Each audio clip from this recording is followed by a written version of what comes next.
You Fiancée, written by Julia Kent, narrated by Teddy Hamilton and Erin Mallon. Chapter 1. Kell. His lemur was limp, and it was all his fault, his and his alone. That's what Kell got for ordering a lemur costume online instead of finding a store and trying one on, or having one made to order. 2-day shipping was the biggest selling point, and though he'd bought the most expensive option, there hadn't exactly been a plethora of choices. Of all the bungles, he'd planned his marriage proposal down to the last detail, but forgot about the lemur costume until it was almost too late. Leo the limp lemur would have to do. For the last 2 years, Kell had been spellbound by love. Rachel Hart had returned to his life after 5 years of nothing but pain. Nowadays, he could admit to himself and others that he'd walled himself off from too much of the world, his pride so sore it practically wept.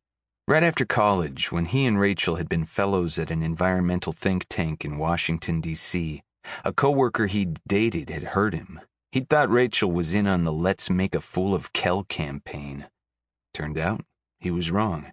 He'd hurt Rachel in the process, and hurt himself, too. But that's all over now, he muttered as he slipped his bare foot into the polyester costume, the chemical odor of newness making him hold his breath. Did they dip this thing in pesticide or what? Finding an adult-sized lemur costume, especially one that fit his 6-foot-plus frame and his lumberjack's body, had been nothing short of a miracle.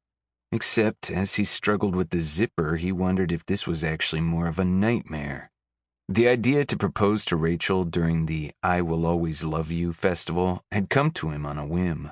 A flash of aha that made him chortle, but he waved it away in his mind. Then he'd found the silly thought returning over and over until it took root. A plan began to form. Rachel had no idea that he'd reached out to her parents and asked them, as well as her only sibling, Tim, to come to Luview for the big festival. Kell Luview was a descendant of the town's founder, so where better to propose to the love of his life than in Luview, Maine, the town where every day is Valentine's Day. Rachel's mother was no stranger to the town, having filmed a reality series there years ago. Portia Starman was a famous 1980s television actress, while Rachel's dad, Stan Hart, was one of the top Hollywood entertainment lawyers. Her brother, Tim, was an Air Force pilot, well on his way to becoming an astronaut. Sample complete. Ready to continue?